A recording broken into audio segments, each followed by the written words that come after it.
Well, welcome everyone. We're here with another one of our beautiful authors from Wholehearted Wonder Women 50 Plus, and I have Daniela Caine here with us from Oregon. Hi, Daniela. Hi. So good to be with you. Yeah, it's so delightful to have you here. Now, I must tell all the viewers and the readers that, Daniela snuck in under the 50-year-old barrier, but I really wanted her and her message about conscious clothing to be in the book. So she was 48 when she wrote for us. Are you 49 yet or not quite? 49. I'm 49 now. Yeah, it was 20 days after launch. Yeah, so she's one of our sisters that came in just under that 50 age group, but we're so delighted to have her with us. So I just wanted to tell you a little bit about Daniela, and then we're going to get into a conversation. So she's a purpose and core energy leadership coach, and her mission is to empower women and girls across the globe. She's worked for some global industry brands such as Nike, Adidas, I say Adidas in Australia, but Adidas and Pendleton.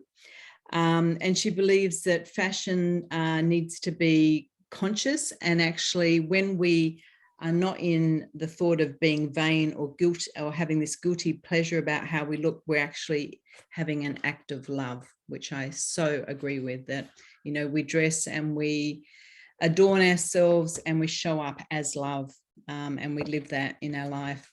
So yeah, welcome. You wrote Chapter 5, A Conscious Closet, your vehicle to transformation and empowerment. So in your chapter, I know you talk a little bit about your journey with your daughter being ill, and you talk from a mother's perspective, and then how that led you on your own sort of journey. So share a little bit about that with the readers.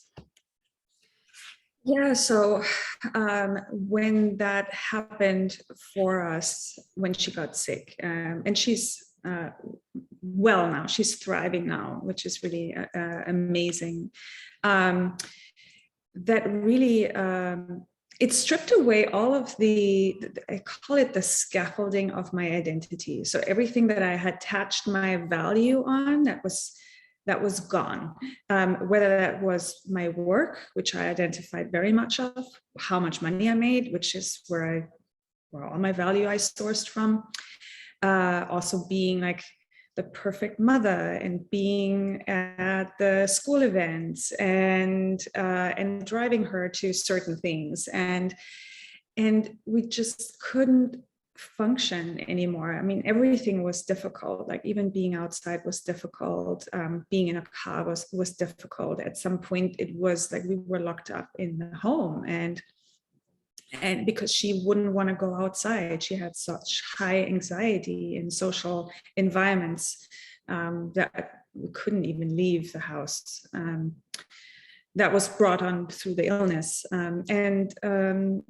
that was really tough. And then going back to school, that was triggering as well. And then I was the trigger. So even as a mom, I wasn't functioning well as a mom. So it was like everything.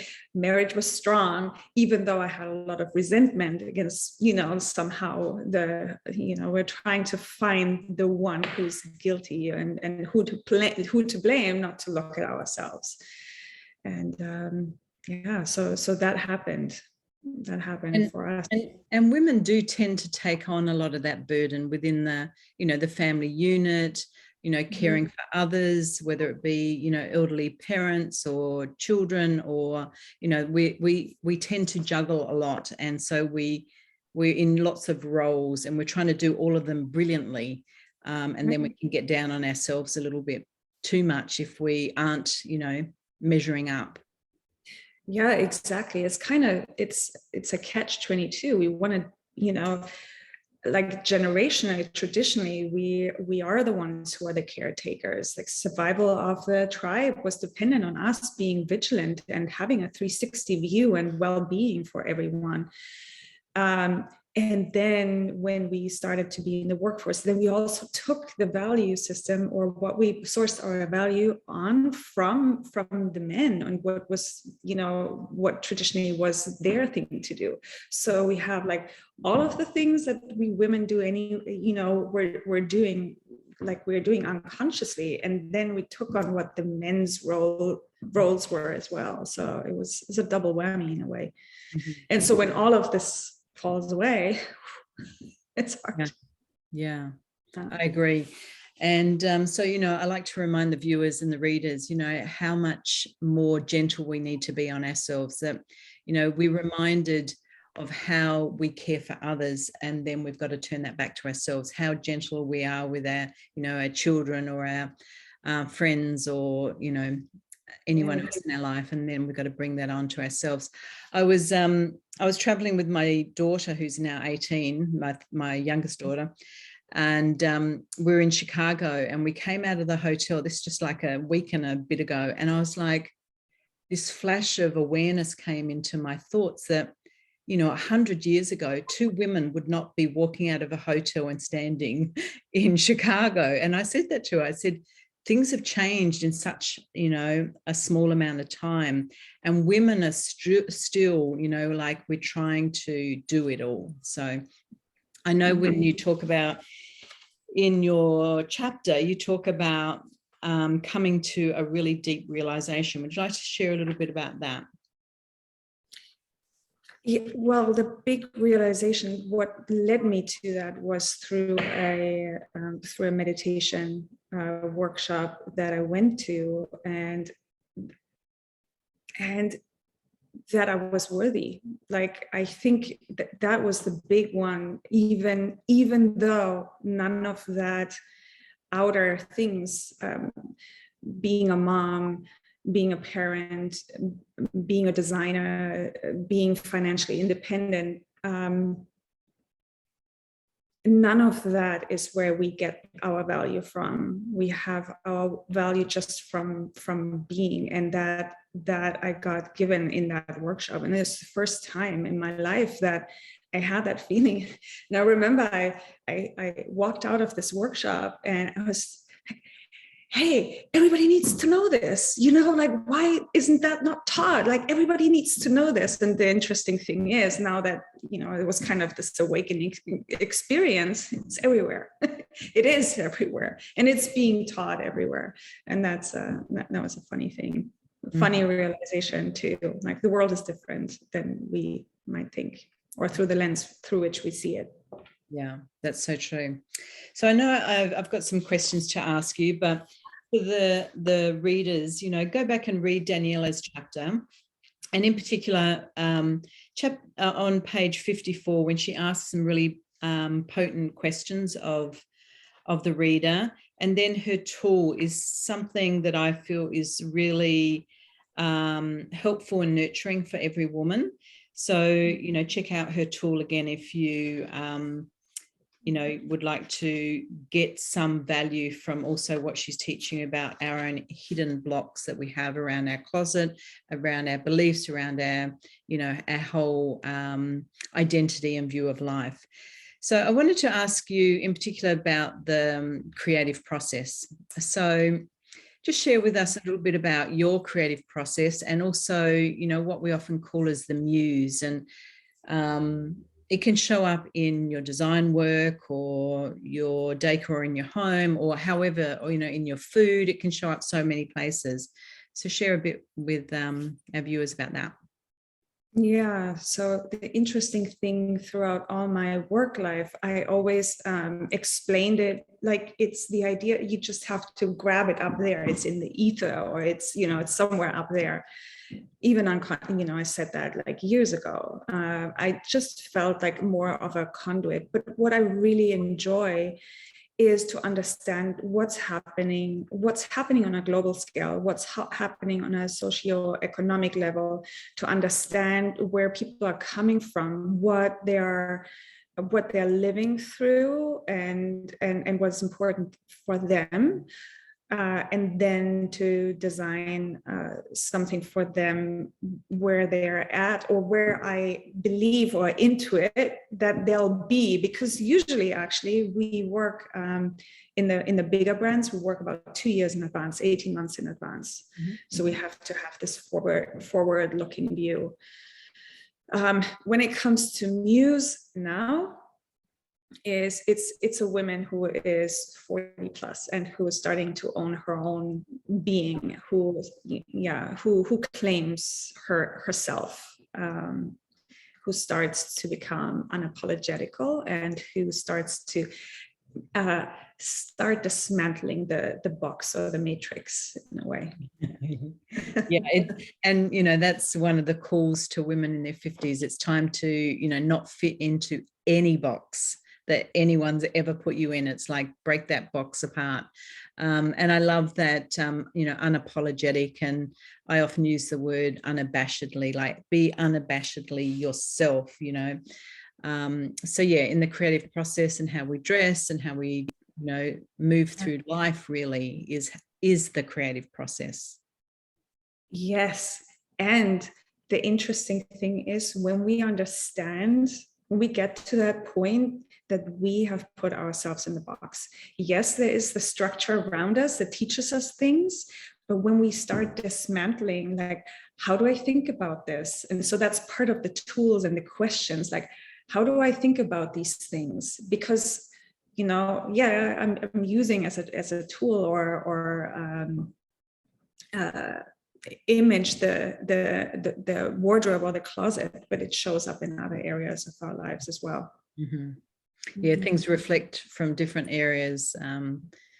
As you say at the start, how you do anything is how you do everything. How you do everything, and so yeah, that the interplay of everything. So I wanted to ask you, have you ever experienced a miracle or an answer to a prayer? Yes, I have, multiple times. Actually, since this awakening, I have all the time. Well, like living in a manifested house, this is what I really believe. This is a whole different story. My daughter, like, being well, I've meditated and visualized, and how I wanted it to feel and how I want to be able to interact with her. And I realized at one point, driving down on a road trip with 4 girls in the car, and they were singing, and I'm like, oh my God. And I was starting to cry, because it's like, I'm waking up in my dream. Like, this is what I had envisioned for her. And I just noticed that happened. But so recently, so a very specific little story. So I'm building Coreyfay, which is this conscious clothing, clean and conscious clothing. And I had this idea in my mind that as a small maker, I have to first create in the US, get to a certain amount of minimum order quantity to then go and really have the impact and create the change that I wanted and I saw, like, in my visions.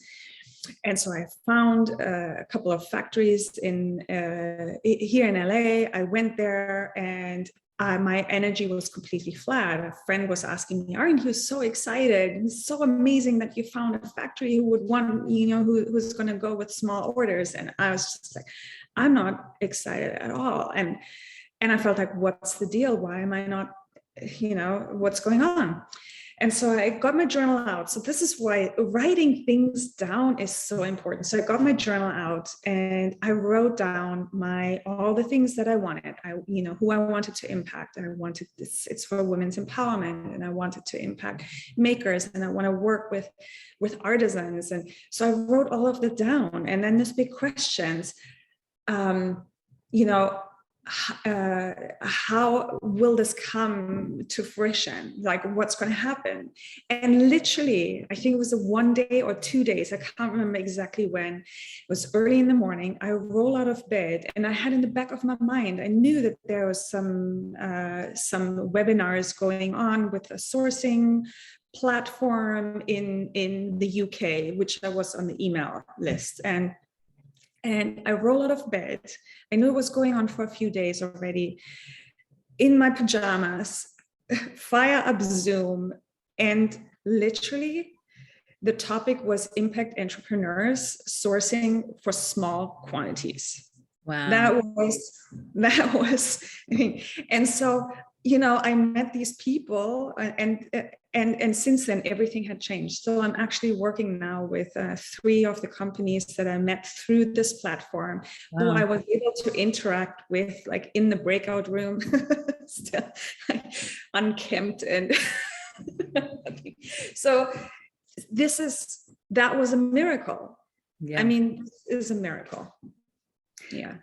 As Daniela said to the viewers, that, write down everything, write down your dream, and then as if you just step into your dream, and the right people turn up, as she said, unkept. I don't know that I'd ever see you unkept, Daniela, but, and you make those connections because your energy is already there in the same frequency that you've written about. So you just step into the dream. So yeah, beautiful. What a beautiful couple of things that have happened there. I wanted to ask you about your interest in sustainability, and I also know in the clothing industry you're aware of, how workers get treated, etc. So tell us a little bit more about that, and how maybe our viewers also could take a stand in what they could do. Right. Yes. So it's sustainability and it's ethics, and I think there's nothing we need to say about sustainability and how important it is for the environment, and ethics as well. So for me, I was right out of school, out of university. I found myself on a sourcing trip to Bangladesh with a small company that I worked for. And we happened to spend like 2 weeks there, and it was very eye-opening for me. And one day really stood out because after being cooped up in a very smoky, that's back then, right, when people smoked everywhere, in a very smoky boardroom where we like tore the whole line apart for 2 weeks, I was able to be in a factory floor, like actually see that. And I came out of school, I knew things were produced, and yet I was naive, and I had thought that there is, like, for simple things like t-shirts and sweatshirts, that there was a machine, right? So you put all the things in there and it comes out as a t-shirt. And so we walk up onto the factory floor, and it was like 5 or 6 story building, and there were hundreds of people, and they were all like lined up in neat rows, hunched over the sewing machines. And I saw that they were sewing one seam. So like one worker would just sew this seam, and like they have a quota and they have to go through it. They can't even look up, make eye contact. They're actually forbidden to do that. I learned that much later, but it was really shocking because I thought, wow, this is not atelier. This is not fashion. This is, this is not work meant to be done by humans. Mm-hmm. And it really stuck with me. But I was very young. I was early in my career. I never thought that. I thought, what can I do? How can I make a difference here? And so I kind of just shut that down. And really, it was actually a little over a year ago that I realized, actually, I can do something. Actually, I can make this happen, mm-hmm. to work in an ethical way and work with people, mm-hmm. On one level, like work and collaborate and cooperate with people and work on a common objective and a common goal. Mm-hmm. Yeah, beautiful. Yeah. So tell us a bit about Coreyfay. Is that, did I say? Yes. Coreyfay? Coreyfay. What does it mean again?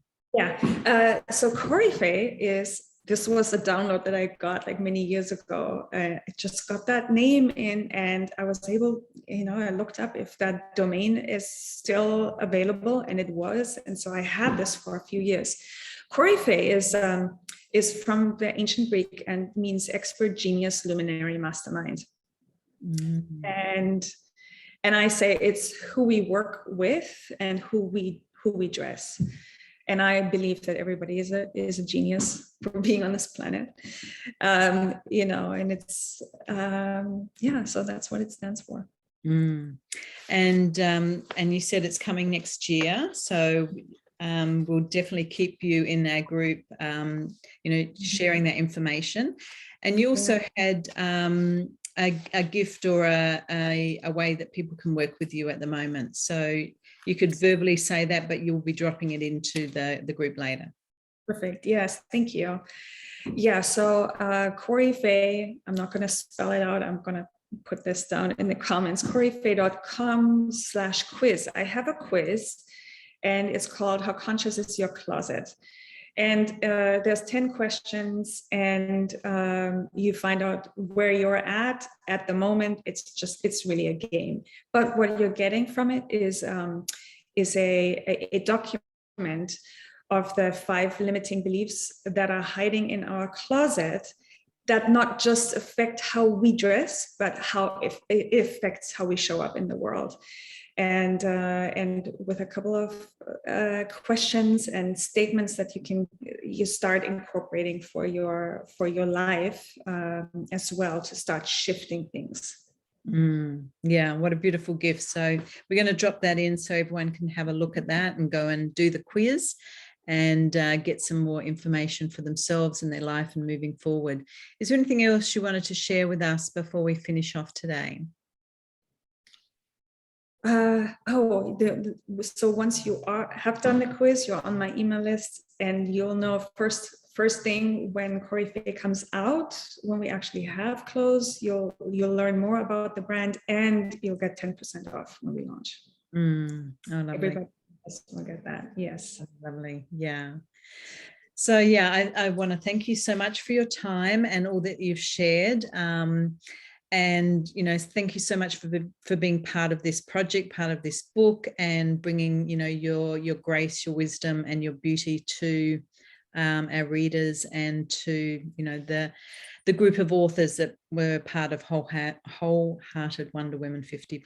Thank you so much. Lulu, I'm just so in awe still, and so excited that I was able to, that you said yes, even though I snuck through with the age floor. Yeah.